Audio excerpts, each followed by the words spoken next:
سامعین، اللہ تعالیٰ کا ہم سب پر احسان، اللہ تعالیٰ نے اسلام جیسی عظیم نعمت سے نوازا.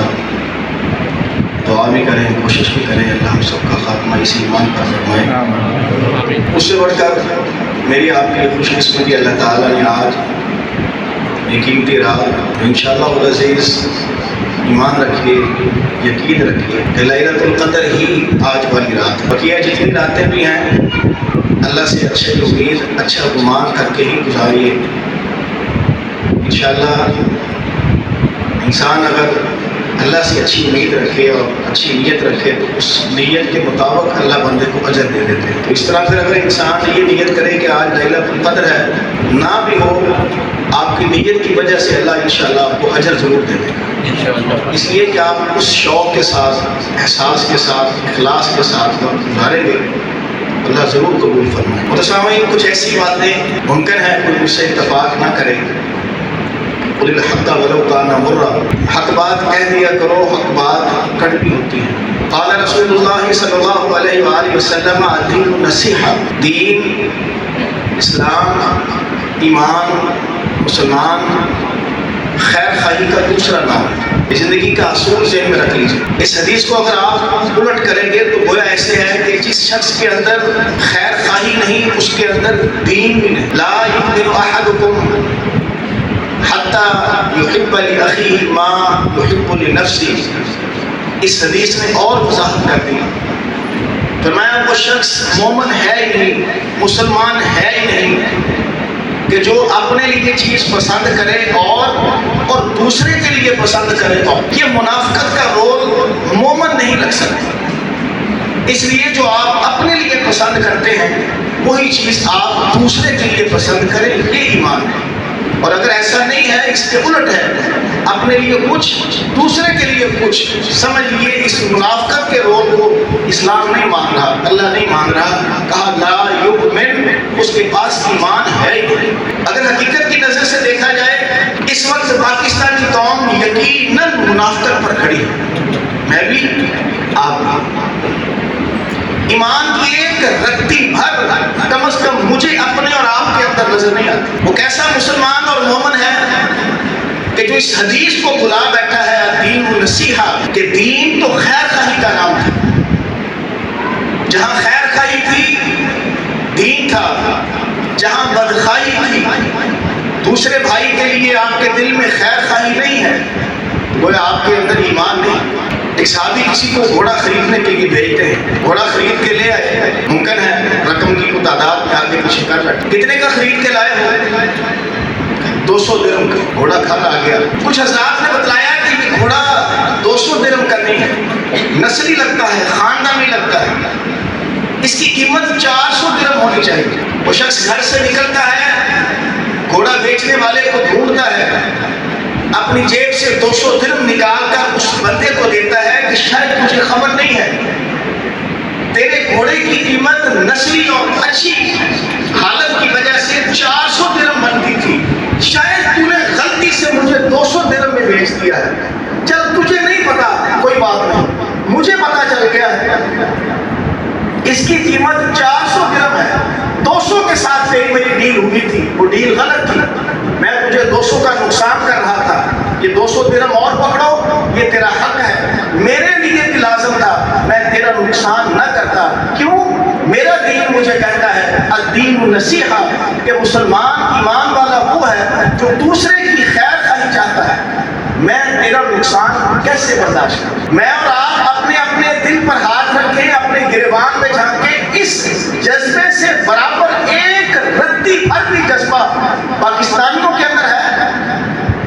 پاکستان تو اتنا گھٹیا کردار ادا کرتا ہے ہر سال کہ یکم رمضان سے پہلے آپ کے پھلوں کے ریٹ اور ہیں، سبزیوں کے ریٹ اور ہیں، گروسری کے ریٹ اور ہیں، اور ہم سب مسلمان ہیں، پہلی صفوں کے مسلمان ہیں، داڑیاں ہیں، ماتھے پر اتنے بڑے بڑے 2-2 انچ کے محراب بنے ہیں، ہر سال کئی عمرے اور حج ہو رہے ہیں، لوگوں کو صدقہ خیرات دیا جا رہا ہے.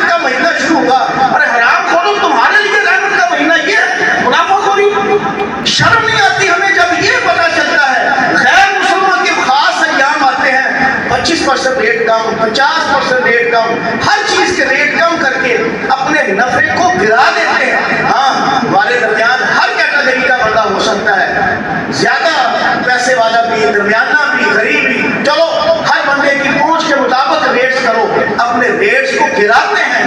ہم سے تو وہ کافر اچھا ہے، پھر ہم سمجھے ہاں ہمارے روزے قبول ہیں، کیسے قبول ہوئے ہوں گے؟ وہ پہلے ایمان تو ثابت کر لیں، ہمارے اندر ایمان بھی ہے کہ نہیں ہے، روزہ نماز کے بعد کی بات۔ بلّہ ہمارا دین تو ہمیں یہ خبر دیتا تھا کنجری ہے، کنجری، فحشہ، جسم فروش، جان بوجھ کے میں یہ لفظ بول رہا ہوں، جسم فروش عورت تھی، کتا مٹی میں منہ آ رہا تھا، اس فحشہ عورت کو، جسم فروش کو کتے پر ترس آیا، اس نے کنویں سے پانی نکال کر اس کتے کو پلا دیا۔ کتے پر ترس کھانے کی وجہ سے، الدین النصیحہ کی وجہ سے، کتے سے خیر خائی کرنے کی وجہ سے اللہ کے نبی نے فرمایا اللہ نے اس فحشہ عورت کو جنت کا سرٹیفکیٹ دیا۔ فحشہ میں جان بوجھ کے لفظ بول رہا ہوں، فحشہ عورت، جسم فروش عورت، کیا عمل تھا؟ الدین النصیحہ، خیر خائی تھا، کچھ بھی نہیں۔ اور اس نے جب کتے کے ساتھ خیر خائی کی، اس کو اپنے اندر احساس ہوا ہاں میں نے اتنا بڑا کام، انسانی فطرت ہے، انسان جب اخلاص کے ساتھ نیکی کرتا ہے اپنے اندر وہ عجیب سی ٹھنڈک محسوس کرتا ہے۔ اور اس کے برعکس آپ اپنے آپ کو ہم دیکھ لیں، ہم معاشرے میں لوگوں کے ساتھ کیا، اور اس معاشرے کا بھی یہی قصہ ہے کہ اللہ کے نبی نے فرمایا اللہ تعالیٰ نے ایک بلی کی وجہ سے ایک عورت کو، مسلمان کو جہنم کے اندر بھیجا۔ کیوں؟ اس نے بلی کو باندھ کے رکھا، نہ اس کو کھلاتی تھی، نہ اس کی رسی کھولتی کہ وہ خود جا کے کھا لے، اور بیچاری بھوکی مر گئی۔ بھوکی مرنے کی وجہ سے اللہ نے اس عورت پر جہنم کو واجب کر دیا۔ الدین النصیحہ۔ او بھائی دین تو جانوروں کے ساتھ خیر خائی کا حکم دیتا ہے، ہم تو اپنے مسلمان بھائیوں کی قتلیں اڑا رہے ہیں، ہم ان کی جیبیں خالی کر رہے ہیں، ہم تو تلوار پکڑ کے بیٹھے ہیں اور ہر بندہ ایسا کر کے بیٹھا ہے اور ہر بندہ مطمئن ہے میں تو کچھ نہیں کر رہا، میں تو بڑا خیر خواہ ہوں۔ یہ خیر خائی ہے کہ پوری دنیا ہمیں ذلیل کرتی ہے، ہر بندہ ہمارا مذاق اڑا رہا ہے، مسلمان کو شرم دلا رہا ہے، آج کسی کو نہیں، کسی کو احساس نہیں ہو رہا۔ کیا ہم قیامت کے دن ان لوگوں میں شمار نہیں ہوں گے کہ اللہ ہم سے کہے گا میرے بندے میں نے تجھ سے پانی مانگا، تم نے مجھے پانی نہیں پلایا؟ اللہ حیران ہو گیا، اللہ تو اور پانی پینا تو تیری صفت ہی نہیں۔ اللہ کہے گا میرا فلانا بندہ پیاسا تھا، تجھے خبر تھی، اگر تو اس کو پانی پلا دیتا ایسے ہی تھا کہ جیسے تم نے اللہ کو پانی پلایا۔ کیا ہے اس میں خیر خائی؟ کچھ بھی نہیں۔ اور اللہ بہانے سے خیر خائی، دوسرے کا احساس دلا رہا ہے، دوسرے کی خیر خائی، دوسرے کا احساس، پیار، محبت، قربانی، جذبہ، یہ سکھا رہا ہے۔ بندے میں بھوکا تھا، تم نے مجھے کھانا نہیں کھلایا۔ اللہ تو بھوکا کیسے؟ فلانا بندہ بھوکا تھا، تجھے خبر تھی، اس کو کھانا کھلا دیتا ایسے ہی تھا کہ تم نے مجھے کھلایا تھا۔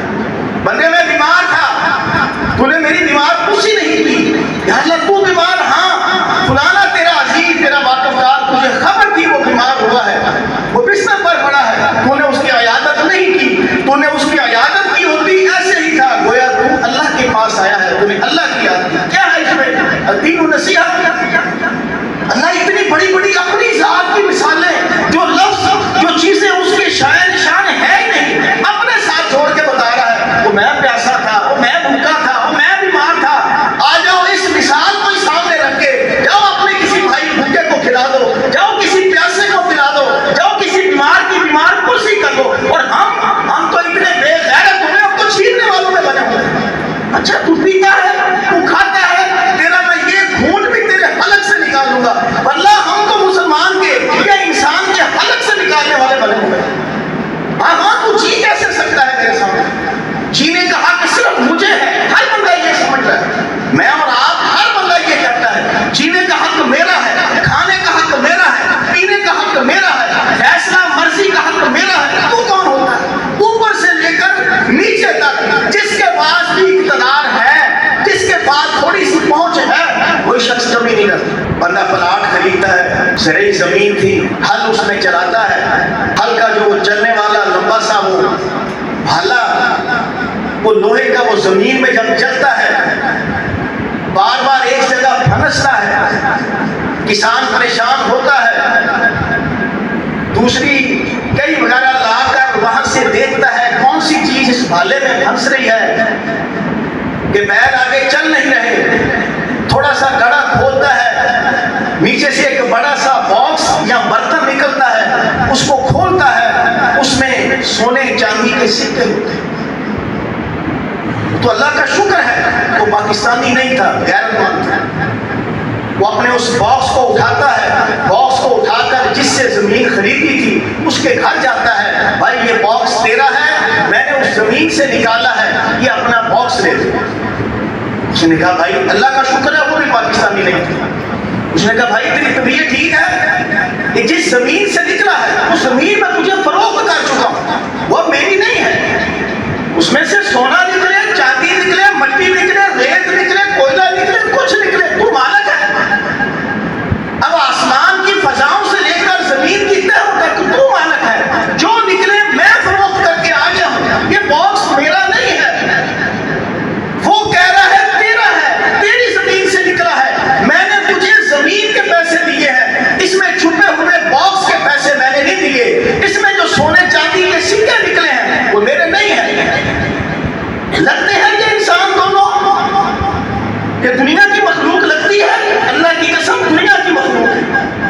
یہ ضرور ہے قصہ 100% سچا ہے، لگ جھوٹا رہا ہے۔ جھوٹا اس لیے لگ رہا ہے کہ ہمارے خواب و خیال میں ایسا ایماندار، ایسا غیرت مند کہ زمین سے سونے کا بھرا ہوا باکس نکل رہا ہے، وہ کہتا میرا نہیں، کیونکہ میں نے اس کے پیسے نہیں دیے، میں نے زمین کے پلاٹ کے پیسے دیے ہیں۔ وہ کہتا نہیں تیرا ہی ہے، میں نے تجھے زمین بیچی، اب اس کے اندر جو کچھ ہے سارا تیرا۔ دونوں پکے مسلمان تھے، جھگڑا بڑھ گیا، جھگڑا قاضی تک چلا گیا۔ قاضی نے دونوں کی باتیں سنی، سمجھ گیا قاضی کہ ہاں یہ تو تخنے کی آخری حد پر کھڑے، میں ان کا فیصلہ کیا کر سکتا ہوں۔ قاضی نے بہانے سے دونوں کے حالات پتہ کیے، پتہ چلا ایک کی بیٹی جوان ہے، ایک کا بیٹا جوان ہے۔ اس نے کہا جو فیصلہ کرنے لگا ہوں یہ شرعی فیصلہ نہیں ہے، مشورہ دے دیتا ہوں۔ تو کہہ رہا ہے میں نے خریدا ہے زمین کو، باکس میرا نہیں ہے۔ وہ کہتا ہے میں نے زمین کو بیچ دیا ہے، باکس نکلے کچھ نکلے کسی کا ہے۔ میرا مشورہ ہے کہ تم دونوں اپنے بیٹے اور بیٹی کی آپس میں شادی کر دو اور یہ حق مہر طے کر کے ان دونوں کو دے دو، یہ مجھے فیصلہ اچھا لگتا ہے۔ دونوں نے تسلیم کیا، تسلیم کر کے اس طرف جھگڑا ختم۔ اب بتائیے وہ دونوں مسلمان ہیں؟ مسلمان تھے نا؟ یقین مسلمان ہم ہیں۔ کیا وہ قاضی مسلمان لگتا ہے؟ ہمارے جیسا تو قاضی ہماری اس گندی اور گھٹیا عدالتوں کا بکا ہوا جج ہوتا، وہ کہتا ہاں ٹھیک ہے تم دونوں کا نہیں ہے، لاؤ میرا۔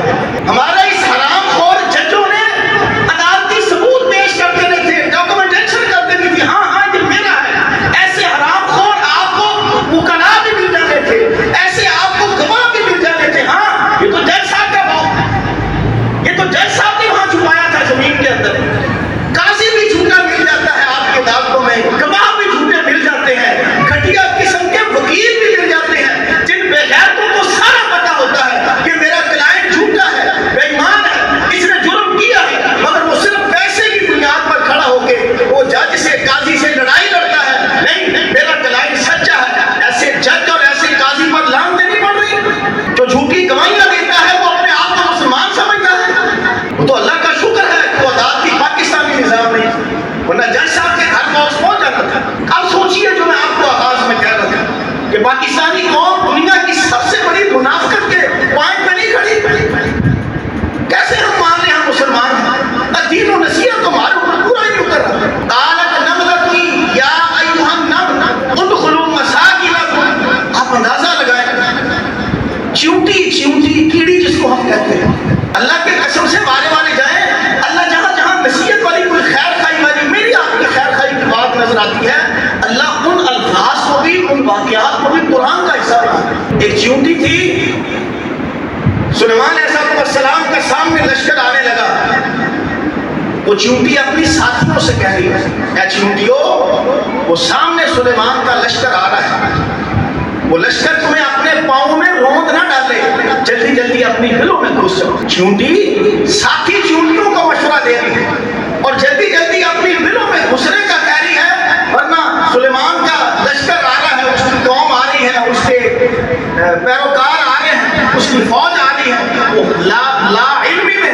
تمہیں اپنے پاؤں کے نیچے مسل نہ دے۔ اللہ کو یہ خیر خائی چیونٹی کی کیڑی کی اتنی پسند آئی، اللہ نے سیم یہی الفاظ جو چیونٹی نے ساتھی چیونٹی سے خیر خائی کے طور پر کہے تھے، اللہ نے سورہ نمل چیونٹی والا نام ہی رکھ لیا، سورہ چیونٹی، اس کے اندر چیونٹی کے یہ الفاظ کی آیت بنا کر مجھے آپ کو سمجھ دینے کے لیے شرم کرو، حیا کرو پاکستانیوں، یہ چیونٹی تم سے اچھی ہے، باقی چیونٹیوں کے ساتھ خیر خائی کر کے ان کی جان بچا رہی ہے اور کہہ رہی ہے اپنی اپنی دلوں میں گھس جاؤ، لا علمی میں اس کی فوج تمہیں پاؤں نیچے نہ روک دے۔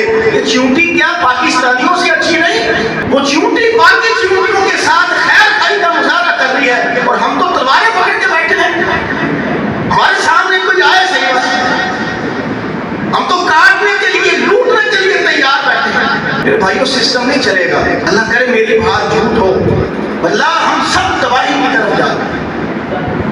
ہماری بدقسمتی یہ ہے جہاں حکمران مجرم ہیں ان کا انکار نہیں ہے، مگر آپ ہر بات حکمران پہ تو نہیں ڈال سکتے۔ اب کس حکمران نے کہا ہے کہ تو منافع خوری کر، چینی کا ریٹ بڑھا، پھلوں کے ریٹ بڑھا، سبزیوں کے ریٹ بڑھا، ہر چیز کے مرضی کے ساتھ ریٹ بڑھا کر منافع خوری کر، چینی کو غائب کر دے، چیزوں کو غائب کر دے، بھوک افلاس والی قحط والی صورتحال بڑھ گئی ہے، بن گئی ہے، چل اب زیادہ ریٹ کے ساتھ باہر نکال، اب بیچ۔ لعنت ایسے تاجروں پر۔ ابھی میں کہتا نا اللہ ہم سب کو جنت دے، آپ نے کیا کہنا تھا؟ آمین۔ میں نے کہا ایسے تاجروں پر لعنت، کوئی نہیں بولا، کیوں نہیں بولا؟ میں بھی نہیں بولا، ہم سب اس کے حصے دار ہیں، مجھے بھی پتا ہے کہ لعنت میرے اوپر بھی پڑ سکتی ہے، آپ کو بھی پتا ہے، کوئی نہیں بولا، ہم سب کو پتا ہے، ہم اپنی اپنی جگہ مجھے۔ وہ تاریخ کا سب سے بڑا امپورٹر مدینے میں سینکڑوں کی تعداد میں وہ اس نے گندم کنت امپورٹ کی ہے، تاجر آ گئے اس کے پاس، مسلم بھی ہے غیر مسلم ہے، کہا عثمان گندم کے تیرے پاس سنا اونٹ کافی سارے آ گئے ہیں، ہمیں بیچ دو، جتنے کی تو نے خریدی ہے اسے ڈبل ریٹ لے لو۔ کہا نہیں مجھے نفع زیادہ ملتا ہے۔ ٹھیک ہے 2 گنا لے لو، اس سے بھی زیادہ ملتا ہے، 3 لے لو، اس سے بھی زیادہ، 4 لے لو، اس سے بھی زیادہ، 5 6 7۔ ہم نے بہت زیادہ نفع بڑھا لیا عثمان۔ ٹھیک ہے بندہ تو دکھا، کون ہے جو ہم سے بڑا تاجر ہے اور تجھے 7 گنا زیادہ نفع دے رہا ہے؟ اس نے کہا 7 نہیں، مجھے 70 گنا زیادہ نفع مل رہا ہے۔ 70 گنا؟ ہاں۔ عثمان غنی نے کہا تمہیں خبر نہیں مدینہ منورہ میں کیا سالی کی صورتحال ہے، بات سے نہیں ہو رہی، مدینے کے واسی پریشان ہیں، وہ جتنی گندم آئی ہے وہ ساری گندم 700 کے ساتھ ضرب دے کر میں نے اللہ کے ساتھ ڈیل کی ہے اور ساری گندم مدینہ منورہ میں لوگوں کے اندر فری تقسیم کر دی۔ اب یا تو وہ عثمان مسلمان ہے یا ہم مسلمان، یا اس کے بھی کفر کا فیصلہ کیجئے یا پھر کہیے ہم کفر کے کھانے پر کھڑے۔ یہ تھی الدین والنصیحہ جو عثمان غنی نے دکھایا۔ 7 گنا مطلب 100 روپے کی چیز آئی، اس نے کہا 100 اوپر لے لو، نہیں جی 200 اوپر لے لو، نہیں جی 700 اوپر لے لو، یعنی 100 روپے کی چیز 800 روپے میں ہمیں بیچ دو۔ کہا نہیں میں 70 کے ساتھ دوں گا۔ الدین نصیحہ یہ نہیں ہے، اور اگر نہیں ہے تو میں اور آپ پھر اپنی خیر بنائیں گے، میری آپ کی کوئی عبادت قبول نہیں ہو رہی، اللہ ہم سے راضی نہیں ہے، ہماری گھٹیا حرکتوں کی وجہ سے اللہ اس لیے ہمارے اوپر کہے بکاہے گھٹیا حکمران مسلط کرتا ہے۔ ان حکمرانوں کا قصور کوئی نہیں ہے، آپ کو ان کی کرتوتیں نظر آتی ہیں، روزانہ آپ کلپ دیکھتے ہیں، یہ کر لیا وہ کر لیا، یہ آپ کو اللہ آگ لگوا رہا ہے، ہماری چیخیں نکلوا رہا ہے، وہ ہمیں کھانے کو کچھ نہیں مل رہا، یہ حرام خور ہمارے پیسے ہمارے ٹیکس پر اتنی عیاشی کر رہے ہیں، کروڑوں روپے ڈیلی ڈکار جاتے ہیں اور پتہ نہیں چلتا۔ آگ لگتی ہے نا، تکلیف ہوتی ہے، اللہ ہمیں دکھاتا ہے ہاں ٹھیک تو کر میرے بندے کے ساتھ، میں کروں گا تیرے سے۔ ہم لوگوں کے ساتھ زیادتیاں کرتے ہیں، اللہ ہماری چیخیں نکلوا رہا ہے، اور ہم سمجھ رہے ہیں کہ نہیں ہماری جو چیخیں نکل رہی ہیں حکمرانوں کا قصور ہے، اللہ حکمرانوں کا قصور نہیں۔ بما کسبت ایدی الناس، جو ہم بو رہے ہیں وہی کاٹ رہے ہیں، کیسے ہو سکتا ہے؟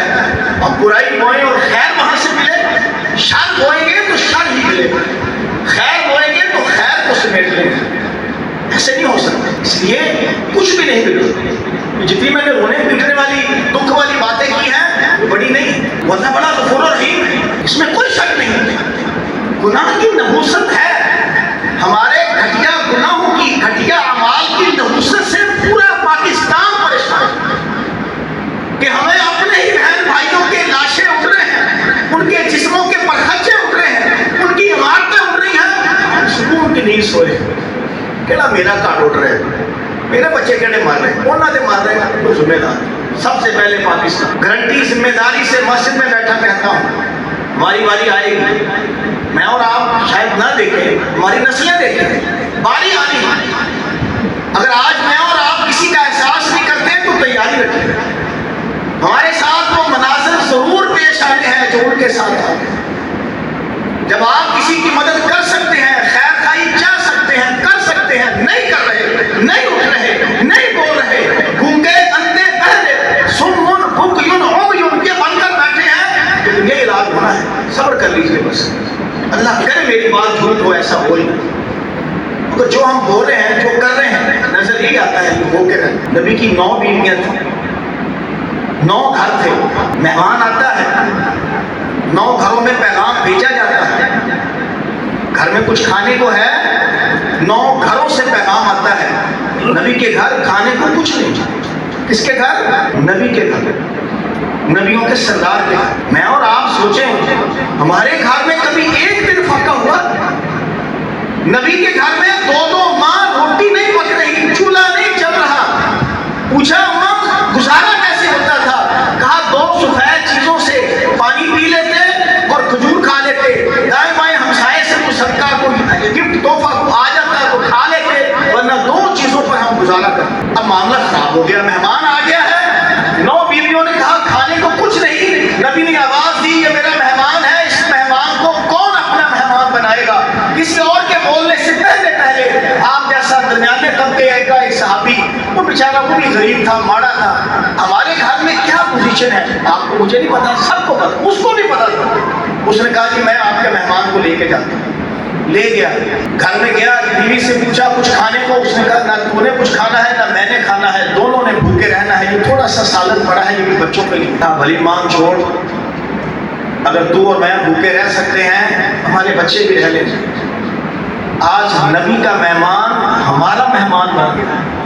کتنا بڑا احساس. اللہ ایسی بیویاں سب کو عطا فرمائے. اللہ ایسی سوچ ہماری بیویوں کی بھی کر دے. اچھا ٹھیک ہے, کوئی بات نہیں, بچوں کو میں بھوکے سلا دیتی ہوں, کھانا تیار ہے, مہمان کو بٹھاؤ. عرب کا رواج تھا, میزبان اور مہمان اکٹھے بیٹھ کر کھانا کھاتے تھے. اب بیوی خاوند کو بہانہ بتلا رہی ہے.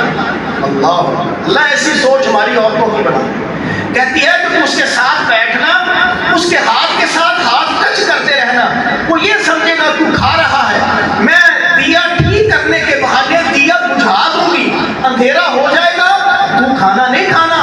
اللہ کے نبی کا مہمان کہیں بھوکا نہ رہ جائے, کھانا اس کو سارا کھانے دینا. ایسے ہی ہوا, کھانا دسترخوان پہ لگ گیا, مہمان کھانا کھانے شروع ہوا, میزبان ساتھ بیٹھ گیا. بیوی آتی ہے, بہانے سے دیا ٹھیک کرنے کے اس کو بجھا دیتی ہے. اندھیرا ہے, مہمان کھانا کھا رہا ہے, میزبان صرف ہاتھ ٹچ کر کے ایک بہانہ شو کرا رہا ہے. مہمان نے پیٹ بھر کے کھانا کھایا, مہمان چلا گیا. صحابی بھی سو گئے, صحابیہ بھی سو گئی. فجر ہوئی, صحابی مسجد نبی میں گئے نماز پڑھنے. سلام پھرتا ہے, اللہ کے نبی آواز دیتے ہیں فلانا کہاں ہے, اس کو رات میں نے مہمان دیا تھا. پریشان ہو گیا, ہم نے تو بڑی قربانی دی, بڑی خیر خائی چاہی تھی, پتہ نہیں کیا کبھی ہو گئی. کہا حضور میں ہوں. تو نے رات میرے مہمان کے ساتھ کیا کیا؟ حضور میں جو کر سکتا تھا, جو میری اوقات تھی میں نے کیا. وہ صحابی گھبرا گئے. کہا تو نے پتہ نہیں اس کے ساتھ کیا کیا ہے. اللہ نے تیری شان میں قرآن میں آیات نازل کر دی. وَيُؤْثِرُونَ عَلَىٰ أَنفُسِهِمْ وَلَوْ كَانَ بِهِمْ خَصَاصَةٌ. تیرا دوسرے کے ساتھ احسان کرنا, الدین النصیحہ. مہمان کی خیر خائی, خود بھی بھوکا, بیوی بھوکی, بچے بھوکے, نبی کے مہمان کو تو نے پریفرنس دی, ترجیح دی. تیرا یہ امر اللہ کو اتنا پسند آیا, اللہ نے قرآن میں تیرے حق میں تیری اس خوبی کو سامنے رکھتے ہوئے آیات نازل کر دی. اگر وہ دین نصیحت کر رہا ہے تو ہم کیا کر رہے ہیں؟ بس میں اور آپ سوچ لیں, احساس ہو جائے, لوٹنے کو دل کر پڑے, اللہ سے توبہ آئے, معافی کر لیں. انشاءاللہ خیر آ جائے. یہ نہ سمجھیں کہ آپ کسی کو کہتے ہیں یار ٹھیک ہو جا، زیادتی نہ کر، حق نہ مار، نا انصافی نہ کر، وہ نہیں ٹھیک ہو رہا، دفعہ مارے آپ ٹھیک ہو جائیں. میں اس کو جو منع کر رہا ہوں میں بھی تو ٹھیک ہوں نا. اگر میں ٹھیک ہو گیا اس کا مطلب میں نے معاشرے کا ایک فرد ٹھیک کر، میں ناکام نہیں ہوا. ہم کہتے ہیں وہ ٹھیک ہو، میں نہیں کھڑا رہوں گا، میں نے بھی تبدیلی لانی. تو خدا نے آج تک اس قوم کی حالت نہیں بدلی. نہ ہو خیال جس کو آپ اپنی حالت کے بدلنے کا. اگر مجھے آپ کو خود خیال نہیں ہے تو پھر اللہ بھی ہمارے ساتھ ایسا نہیں کرے گا. اس نے بھی لفظ کن نہیں کہنا، اس نے بھی ایسے ہی لوگ ہمارے اوپر مسلط کرتے رہنا ہے. وہ ہماری چیخیں نکلوائیں گے. روزانہ آپ کا بجلی کا بل بڑھے گا، گیس کے بل بڑھیں گے، پیٹرول ڈیزل بڑھے گا، بے اطمینانی بے سکونی آئے گی، ٹینشن اور اس قسم کے سارے مسائل ہمیں آئیں گے. کیوں؟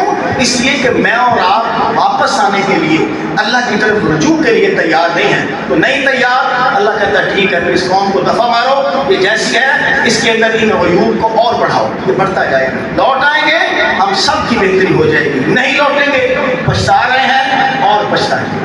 تو آپ کوشش کریں اللہ ہم سب کو اپنے اندر تبدیلی لانے کی توفیق عطا فرمائے.